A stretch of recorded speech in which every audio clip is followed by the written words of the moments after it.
Morning बेटा, welcome back to the online class of SS. हम अब चैप्टर 4 रीड कर रहे थे, the Mughal empire. And in Mughal empire reading about the great empire of Mughals means Akbar. तो कल हमने पढ़ा था उसके एडमिनिस्ट्रेशन के बारे में। आज हम पढ़ेंगे आर्ट और कल्चर, कला और संस्कृति। अकबर के टाइम में a number of artist were drawn from different parts of the country to make painting and the famous was Basawan. अब अकबर के समय में देश के अलग अलग हिस्सों से बहुत सारे कलाकार थे, उनको पेंटिंग बनाने के लिए बुलाया जाता था। बसावन उनमें से एक था। Although Akbar himself was illiterate but he had appointed educated and learn people in his court from different walks of life. He regularly interacted with them. These personalities were known as Navratnas or 9 James. हालांकि जो अकबर खुद अशिक्षित था, अनपढ़ था, लेकिन उसने अपने कोर्ट में पढ़े लिखे और विद्वान लोगों को नियुक्त किया। वो उनके साथ नियमित रूप से बातें करता था। ये जो व्यक्तित्व थे, ये जो पढ़े लिखे या विद्वान लोग थे, इनको अकबर के नवरत्न या 9 जेम्स के नाम से ही जाना जाता था। मीन्स लोगों को ही जेम्स कहा जाता था। आप यहाँ पर कंफ्यूज ना हो। डू सेक्शन में बेटा नवरत्न दे रखे हैं। बीरबल जो कौन था, in charge of administration of justice at the royal court. जो राजा का दरबार था, उसमें न्याय देने में क्या करता था, राजा की मदद करता था। इसके साथ साथ वो अपनी बुद्धि और ज्ञान के लिए बहुत फेमस था। विट एंड विजडम मीन्स बुद्धि और ज्ञान के लिए। टोटरमल रेवेन्यू एक्सपर्ट था, एक लगान विशेषज्ञ था। And carried out land reforms, और जो ज़मीनी सुधार होते थे वो करवाता था। Bhagwan Das great military commander, led the forces in many battles. Bhagwan Das एक महान सेनापति था और उसने बहुत सारे युद्धों का नेतृत्व किया था। मान सिंह दूसरा मिलिट्री कमांडर था, who defeated Maharana Pratap in the battle of Haldi Ghati. एक दूसरा सेनापति था जिसने हल्दी घाटी के युद्ध में महाराणा प्रताप को हराया था। और ये हल्दी घाटी का युद्ध कब लड़ा गया था? 1576 में। तानसेन एक फेमस म्यूजिशियन था, एक प्रसिद्ध संगीतकार था, और उसको संगीत सम्राट या फिर किंग ऑफ सॉन्ग्स, गीतों के राजा के रूप में के नाम से जाना जाता था। मीन संगीत सम्राट का मतलब होता है king of songs. Abul Fazl was known for his learning and knowledge and wrote Akbarnama including Aine Akbari. जो अबुल फजल था उसको इनके ज्ञान के लिए बहुत जाना जाता था। उन्होंने अकबरनामा लिखा जिसका एक हिस्सा आईने अकबरी भी था। शेख फैज़ी एक पोइट था जिसने रामायण और भारता को पर्सियन में ट्रांसलेट किया। Abdul Rahim, his famous book is Rahim Satsai which is collection of dohas. उसकी प्रसिद्ध जो बुक है वो है रहीम सतसई, जो दोहों का कलेक्शन है। शेख मुबारक एक लिटरली लोरेट था। लोरेट मीन्स एक पुरस्कार विजेता था। ठीक है, साहित्य में उसको पुरस्कार प्राप्त था। मीन्स वो भी एक विद्वान था। ठीक है, laureth. During his regime, the famous fort and palace of Fatehpur Sikri was constructed. This also included बुलंद दरवाज़ा, which was a great marvel of its time. उसके समय में regime means शासनकाल में, अकबर के शासनकाल में फतेहपुर सीकरी का किला और महल बनवाया गया। इसमें बुलंद दरवाज़ा भी शामिल था, जो अपने समय का एक महान कला का नमूना था। अकबर एक अच्छा कमांडर था, एक सेनापति था, अच्छा एडमिनिस्ट्रेटर या फिर राजा था, प्रशासक था। विद अ लिबरल आउटलुक मतलब, और वो बहुत ही उदारवादी था। लिबरल मीन्स उदारवादी था। Due to his magnanimous attitude he was popular emperor, died of illness in 1605। अपने उदार दृष्टिकोण के कारण वो जनता में बहुत लोकप्रिय था और 1605 में उसकी मृत्यु हो गई बीमारी के कारण। जहांगीर कौन था? Son of the Akbar, Akbar का बेटा था जिसको सलीम कहा जाता था। He ruled for about 22 years after the demise of Akbar. Akbar की मौत के बाद उसने लगभग 22 सालों तक शासन किया। In the last 16 years of his life, Nur Jahan his wife exercised a great influence on him, even signed order on his behalf. During Jahangir's reign, he continued with the policy of military campaigns and overcame resistance from many kings of Mewar and Kangra. अब देखो अपनी जीवन के अंतिम 16 वर्षों में उसका जो जीवन था उस पर उसकी पत्नी नूरजहाँ का काफ़ी इन्फ्लुएंस मीन्स प्रभाव रहा। वो उसकी तरफ से कई बार आदेश भी देती थी। जहांगीर के शासनकाल में उसने जो मिलिट्री कैंपेन थे या फिर सैन्य अभियान थे वो जारी रखे और उसको मेवाड़ और कांगड़ा के राजाओं का विरोध का सामना करना पड़ा। He is also famous for chain of justice. This was a chain connected to a bell. Any aggrieved man could pull the chain and the sound the bell or approach him directly. वो जो था जहांगीर वो न्याय की chain या फिर chain of justice के लिए काफ़ी फेमस है।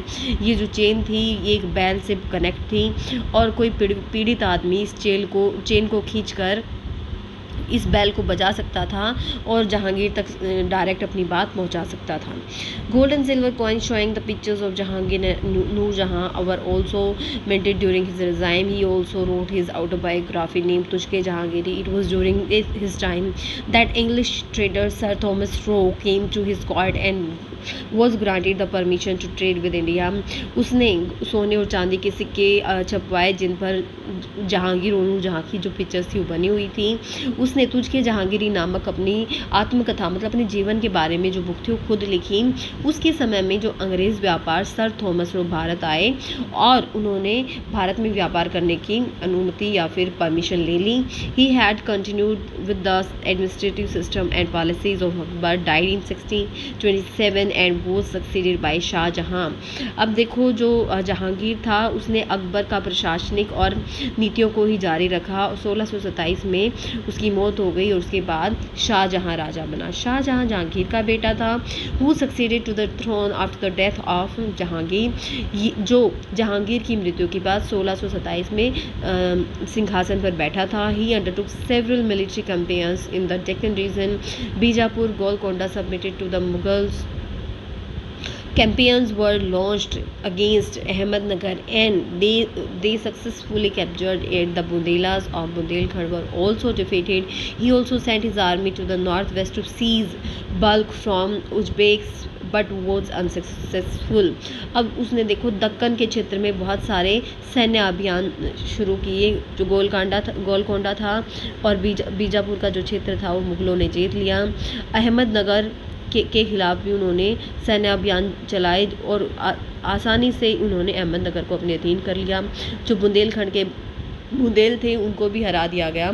शाहजहां ने अपनी आर्मी जो उत्तर पश्चिम है हमारा अफ़गानिस्तान का बल्क क्षेत्र उसको हड़पने के लिए अपनी आर्मी भेजी था, लेकिन यहाँ उज़्बेकों ने उनको शाहजहां की आर्मी को हरा दिया. He is famous for his interest in art and architecture. He got the Taj Mahal built in the memory of his wife Mumtaz Mahal. Some other important buildings of his time, Moti Masjid at Agra, Red Fort and Jama Masjid at Delhi.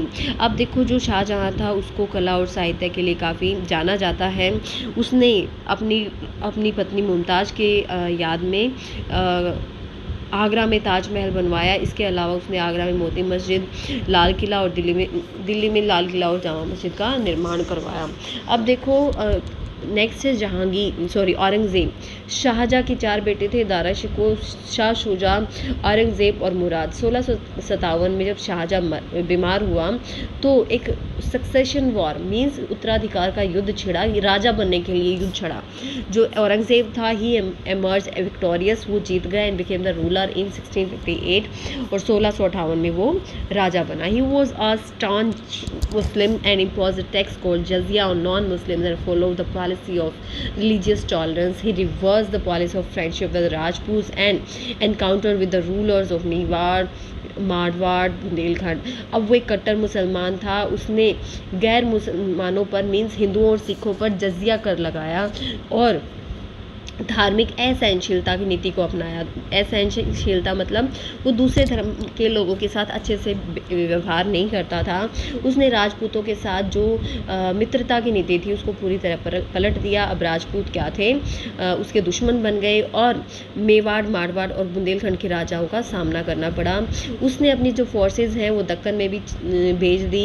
He also try to crush the powers of Marathas and fought pitched battles with the Maratha ruler Shivaji. उसने अपनी सेवा यहाँ पर उसने जो शिवाजी थे मराठाओं के राजा उनको उनकी शक्ति को ख़त्म करने के लिए भयानक पिछले मतलब भयानक युद्ध लड़े, but his Deccan campaigns led to the financial bankruptcy of the government which had its effect on the administration. लेकिन दक्कन के जो उसके सैन्य अभियान थे उससे उसको वित्तीय नुकसान हुआ। बैंकरप्ट मतलब दिवाला हो जाना या गरीब हो जाना या बिल्कुल पैसे ख़त्म हो जाना, ठीक है, और जिसका प्रशासन पर बहुत बुरा असर पड़ा। His policy of intolerance let the wide spread unrest, उसकी असहनशीलता की नीतियों के कारण जनता में अशांति फैल गई। उसने बहुत सारे मंदिर तोड़वा दिए। उसके असम के अहोमों के साथ, सिख अफगान लोगों के साथ और साउथ में मराठाओं के साथ लंबे युद्ध चलते रहे। Even the trading agency of European countries had set foot on Indian shores, started atrocities and there were general unrest in the whole city. Even जो यूरोपियन देशों के जो व्यापारिक कंपनियां थी उन्होंने भारतीय किनारों पर अपने भारतीय तट पर अपनी कंपनियों की स्थापना शुरू कर दिया और यहाँ पर वो अपनी मनमानी कर रहे थे और सारे देश में सारे उसके शासन में पूरी तरह से अशांति अनरेस्ट मतलब अशांति फैली हुई थी। Death of Aurangzeb was beginning of the end of Mughal empire as his son kept fighting with each other as they divided the empire and became weak and indefensible. Aurangzeb की मृत्यु 1707 में हुई थी बेटा। इसके बाद जो मुग़ल एम्पायर है वो बहुत ही कमज़ोर होने लग गया, उसका पतन होने लग गया। क्यों? क्योंकि उसके जो बेटे थे वो आपस में लड़ने लग गए, जिससे जो एम्पायर है टुकड़ों में बट गया, कमज़ोर हो गया और बहुत ही असमर्थ हो गया, वीक हो गया। ठीक है, यहाँ तक पढ़ें। डाउट्स को डाउट सेशन में क्लियर करें। Keep study and have a nice day.